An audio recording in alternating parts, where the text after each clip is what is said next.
நண்பர்கள் அனைவருக்கும் இனிய வணக்கம். அரசருக்கு அன்று கடுமையான பனி. நகர்வலம் சென்றுவிட்டு அரண்மனை நோக்கி திரும்பிக் கொண்டிருந்தார். தாகமும் பசியும் அதிகமாக இருந்தது. கையில் உணவுப் பொருளோ தண்ணீரோ இல்லை. என்ன செய்வது என்று யோசித்து கொண்டிருந்தார்.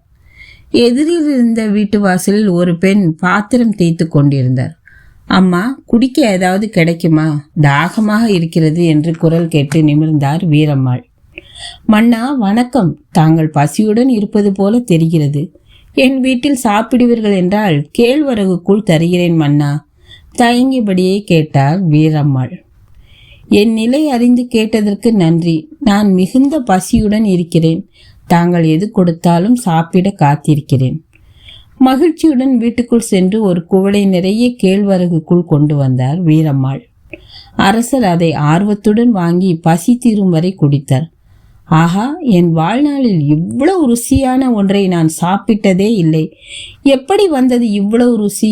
இதை எப்படி செய்ய வேண்டும் என்று எனக்கு சொல்லுங்கள்.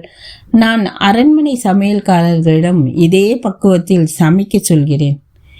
வீரம்மாளும் கேழ்வரகு கூழ் செய்யும் பக்குவத்தை வீரர் ஒருவரிடம் கூறினார். அந்த வீரர் அதை அப்படியே அரண்மனையின் தலைமை சமையல் கலைஞரிடம் கூறினார்.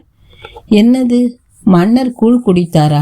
நான் அவருக்கு தினமும் நெய் சொட்ட சொட்ட பாதாமும் பிஸ்தாவும் கலந்து பாயாசம் செய்கிறேன். அவற்றை விடவும் இது பிரமாதம் என்கிறாரா? ஆச்சரியமாக இருக்கிறது. சரி சரி, நாளையே கூழ் செய்து விடுகிறேன் என்றார் சமையல் கலைஞர். மறுநாள் காலை கேழ்வரகு கூழ் செய்து மன்னருக்கு கொடுத்தார். மன்னர் ஆர்வமாக அதை வாங்கி பருகினார். அவருடைய முகம் மாறிவிட்டது. இது நேற்று நான் பருகியது போல் இல்லையே. அதே முறைப்படிதான் செய்தாயா என்று சற்று கோபமாக கேட்டார் மன்னர். ஆம் மன்னா, ஏன் அந்த சுவை வரவில்லை? வீரம்மாளை உடனே அழைத்து வாருங்கள். அவர் ஏன் இப்படி தவறாக முறையை சொல்லிக் கொடுத்தார்? சிறிது நேரத்தில் வீரம்மாள் வந்து சேர்ந்தார். தவறான செய்முறையை சொல்லிக் கொடுத்த குற்றத்திற்கு என்ன தண்டனை தெரியுமா? நான் சரியாகத்தான் சொன்னேன் மன்னா, அந்த சுவை வரவில்லையே.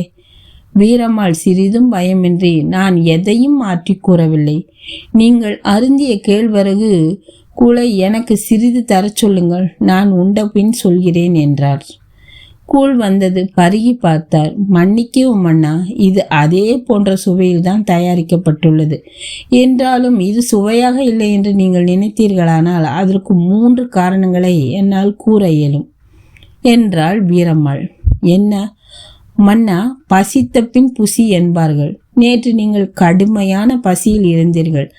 அந்த நேரம் எதை உண்டாலும் மிக ருசியாக இருக்கும். அதே பசி இல்லாத நேரம் உண்டால் ருசிக்காது. இன்று அந்த அளவு பசித்த பின் உண்டீர்களா என்று எனக்கு தெரியவில்லை. இரண்டாவது, அந்த கூழ் என் குடும்பத்துக்காக என் கையால் தயாரிக்கப்பட்டது. அதில் அன்பும் அக்கறையும் அதிக அளவு கலந்திருக்கும். இங்கே பணி செய்யும் சமையல்காரர் தயாரித்த கூழில் அதை எப்படி எதிர்பார்க்க முடியும்? மேலும் வியர்வை சிந்தி உழைத்த பணத்தினால் வாங்கப்படும் உணவுப் பொருளுக்கு உள்ள ருசி மற்றவற்றுக்கு கிடையாது என்றாள் வீரம்மாள். என்ன அருமையான விளக்கம் என்று பாராட்டி வீரம்மாளுக்கு பரிசு கொடுத்து அனுப்பினார் மன்னர். இக்கதை பிடித்திருந்தால் லைக் செய்யுங்கள், ஷேர் செய்யுங்கள். மறக்காமல் சேனலை சப்ஸ்கிரைப் செய்யுங்கள். நன்றி, வணக்கம்.